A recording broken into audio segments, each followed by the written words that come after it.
Shit, what's all the emergency about?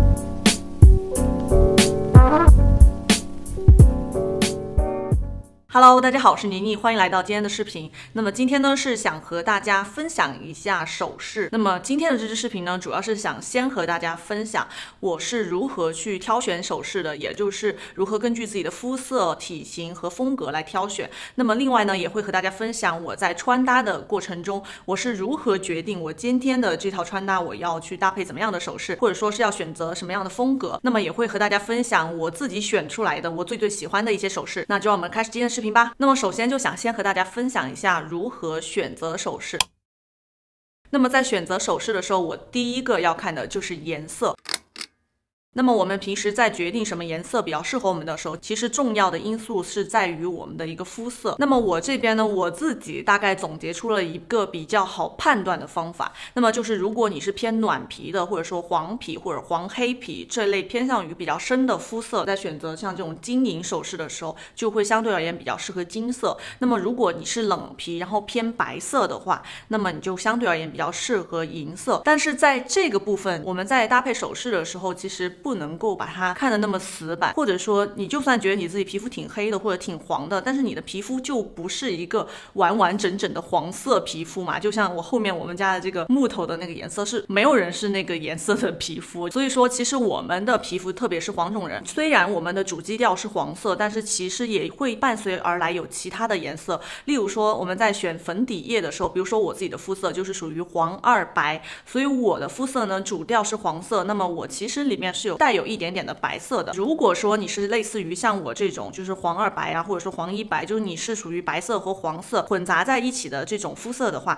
其实我们是银色和金色都是可以带的，只是对于我们的这种肤色来说，我们偏向于更加的适合金色。所以在这个部分呢，我自己总结下来的就是，如果你是属于那种特别黄黑皮的皮肤的话，你就可能90%或者说100%就趋向于比较适合金色。那么如果你是属于这种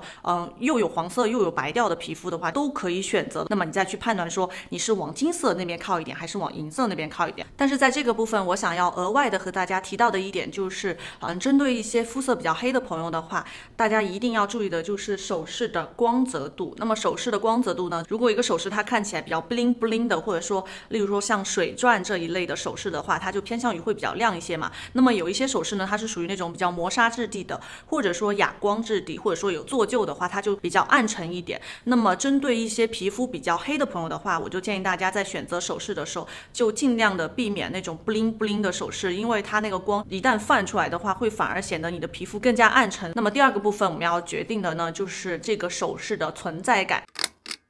它是否能和我们自己本身的骨架和整体的感觉相匹配。例如说我们在选耳饰的时候呢，其实我们更多的就是所要参考的就是我们的整个脸部。那么我们的脸如果是看上去比较大气，那么我所需要的耳饰就是属于存在感要强一点的。那么如果你的脸是属于比较秀气的话，你就比较适合一些更加秀气的首饰，就更能够把你整体的一个风格给体现出来。但是因为我的自己的手呢，又不是属于那种比较骨感然后比较细长修长的那种手，我觉得我自己的手还挺像哆啦 A 梦的那种手的，所以说我平时在选择戒指的时候呢，我就不会说选择那种特别大的戒指，就我戴上会稍微有一点点违和感。所以在这个部分你一定要根据不同的部位来判断。那么关于首饰的存在感，它主要的决定因素有两个，一个是首饰的粗细，就可以看到有细的项链，就例如说锁骨链，它就是非常细的。然后今年比较流行的那种粗项链，就属于粗一些的嘛，所以它的存在感相对而言较强。那么另外一个部分呢，就是属于首饰的大小。那么首饰的大小呢，它其实是和粗细是相互连接的，因为一般比较粗的首饰它都会要看起来大一些嘛。那么第三个部分，我们在选择首饰的时候要看的就是首饰的形状。那么这个首饰的形状的部分呢，我主要想要针对讲的就是耳饰，因为耳饰它是离我们脸最近一个部分的一个首饰嘛，所以它是最能够修饰我们的脸型的。那么首饰是如何去改善我们整个脸型的呢？我自己总结下来有两个非常简单的思考的方向啦，以后你在选择的时候会简单一点。如果是圆弧形的首饰的话，它能够修饰掉我们脸上的一些棱角，但是如果是有棱角的耳环或者说一些直线条的耳环的话，它就能够修饰我们脸部的一些圆线条。好了，这就是我自己总结下来的，平时我在选首饰的时候，我觉得最重要的需要看的3个部分。那么接下来就进入我最想和大家分享的一个部分，在搭配完衣服之后，我是如何去选择我今天觉得最适合的一个首饰的。那么我首先第一个要考虑的就是颜色，因为首饰的颜色，尤其是像这种金银的首饰嘛，就是这种镀金的首饰的话，它其实主要就大概就是2个颜色，一个是金色，一个是银色。那么这2个颜色的话，它其实通常就是属于那种我们在包包呀，或者说皮带上面都会经常出现的5金，所以它只要是把一整套里面的5金的颜色匹配的比较流畅的话，那么我们一整套衣服的流畅度会要高很多。那么通常我们在穿搭的时候，我们整身上面比较容易会出现5金的东西，我自己总结下来有3大类。第一大类就是我们自己的衣服，例如说像我现在手里的这种，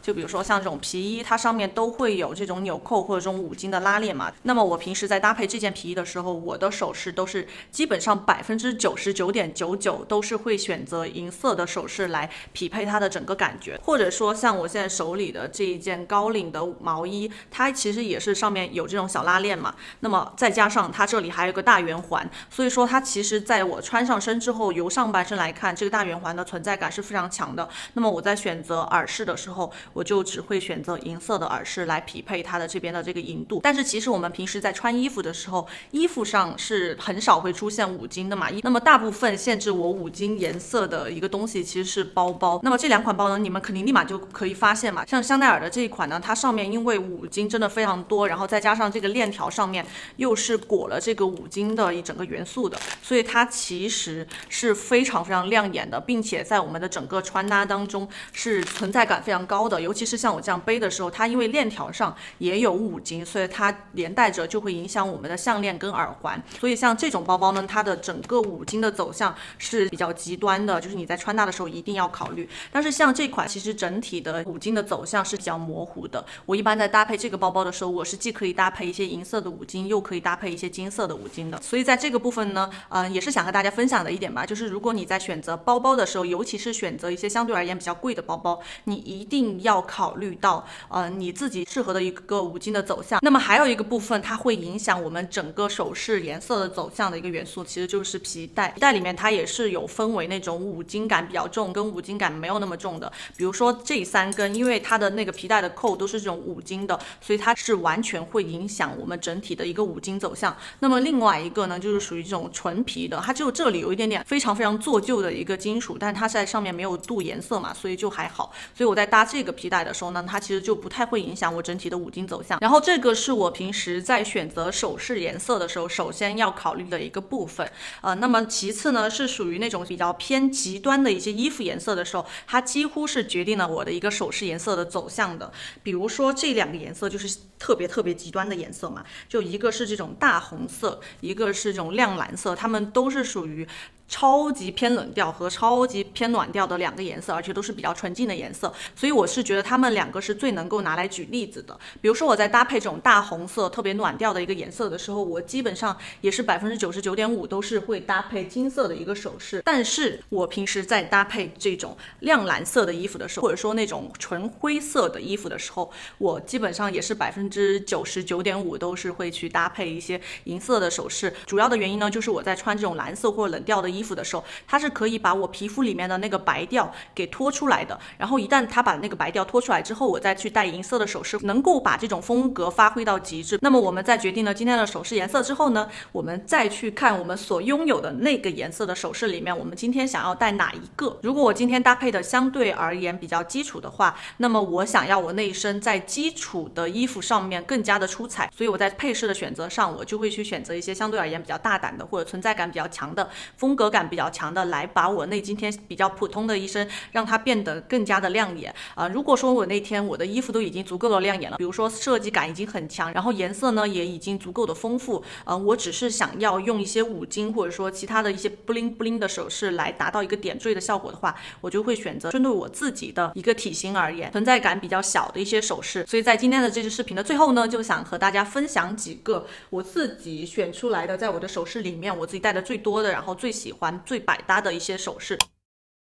那么我们首先来讲耳环，第一个耳环我最推荐的其实是这一款小圆环。这个小圆环我已经有2对了因为我真的太爱戴它，然后我就很怕它弄丢嘛，所以我就准备了2对，一旦弄丢1个或者2个的话，我还有替代的。那么这个小圆环呢，我是觉得说它的尺寸相对而言就比较合适，其实和我现在耳朵上戴的这个差不多大，就是属于那种能够起到一个点缀效果的，然后它的粗细呢又是刚刚好的，我比较适合这种粗细大小的一个耳环，就比较配合我自己整体的一个骨架和风格。然后另外一个我也比较推荐的，就我戴的比较多的设计感比较强的是这一款，是我在去年的秋天的时候入手的一个这种小圆环，但是它就比较有设计感，它是属于有2层的，也是属于比较粗的那种类型，存在感较强。然后另外一个呢就是属于也是这种金色的，但是它就比较大，戴在耳朵上的时候呢，整体的一个风格感也很强，然后也很抢眼，就属于那种比较大气一点点的，然后粗细呢也是比较粗的嘛，所以会更加的偏向欧美感一点。然后另外一个呢也是这种圆环的，是我最近刚买的，它是属于这种亚克力的材质。比较大的耳环的话，我比较担心的就是如果它是金属材质的话就会非常的重嘛，所以我通常在买这种很大的耳环，我肯定是会优先考虑一些比较轻的材质，例如说像那种比较轻的那种木质，或者说是像这种亚克力的都非常轻。然后这款就是白色嘛，就非常适合夏天来戴，有那种海边的感觉。而且我们夏天在穿衣服的时候，因为穿的比较轻薄，然后比较单一，所以说其实耳饰它在我们整体的穿搭中所占的比重也会越来越大。然后另外的一个耳环呢，也是我最近入手的，是来自一个叫 Justin Clinquart 的一个牌子。然后这个牌子是属于如果要给我喜欢的首饰品牌排一个名的话，应该是排在前3的，因为它整体的风格我真的特别喜欢。然后它整体的风格是属于那种我自己是觉得比较偏朋克一点的，而且他们家的首饰全部都是手工制作的嘛，也是原创设计，就整体的风格也很鲜明。就你戴上了之后，如果比较喜欢首饰的朋友的话，应该都是知道是哪个牌子的那种，就设计感很强烈。因为我不太适合那种直线条的整个耳环嘛，就像我刚刚讲的，如果你脸部比较有棱角的话，适合圆线条，那么针对那种直线条或有棱角的耳环不是很适合。但是因为直线条它是针对有棱角，比如说菱形的那种耳环的话，直线条相对而言要中性一点，所以说对于我来说是可以尝试的，就没有那么的夸张。再加上我在选择这个耳环的时候，我是专门看了它的这里是属于宽的，如果它就是一条线的话，就是像那种项链的这种一根线掉在这里的话，对于我来说就是不 OK 的，因为那个线如果太窄，它会对比起来显得我的脸超级大。如果我今天想要搭配的比较布灵布灵呀，然后想要走那种性感一点的晚宴风的话，我就会搭配这个首饰，它其实能够碰撞出一些不一样的感觉。你看我戴上之后。那么第一根项链呢，是我从去年的秋天一直戴到现在了，就真的特别喜欢，就是这一根粗的这种锁链型的一个项链。然后这个项链的品牌呢是一个叫 Maslow 的品牌，然后价格的话其实有一丢丢的高，就是$65。另外一个呢是属于这种，它其实也是一个粗的项链，然后它是一个套组，就是2根并在一起，一根相对而言比较细，一根比较粗。然后这一根的话呢，我其实觉得对比刚刚的那个 Maslow 的话，它就性价比要高很多。我记得这一对好像是$30多，就有2根嘛，所以你在搭配的时候灵活性也会很强。然后接下来的这根项链也是去年的秋天买的一根，然后是来自一个纽约的设计师品牌叫 Laura Lombardi。然后这个品牌它其实整体的风格都是属于这种比较偏简单的，然后工业风比较大气欧美的那种感觉的。这根项链它就设计的比较简单，然后在下面这里吊了一个小圆环，就还挺有趣的。但是因为这根项链它的光泽度是属于那种非常亮眼的，然后又配上它这种粗链的一个设计嘛，所以它戴在我的脖子上的时候，其实整体的一个存在感是非常强烈的。所以我平时在搭配这根项链的时候呢，我都是搭配的那种比较简单基础的一些衣服，然后把上半身的亮点都放在这个项链上面就好了。另外一根银色的粗链呢，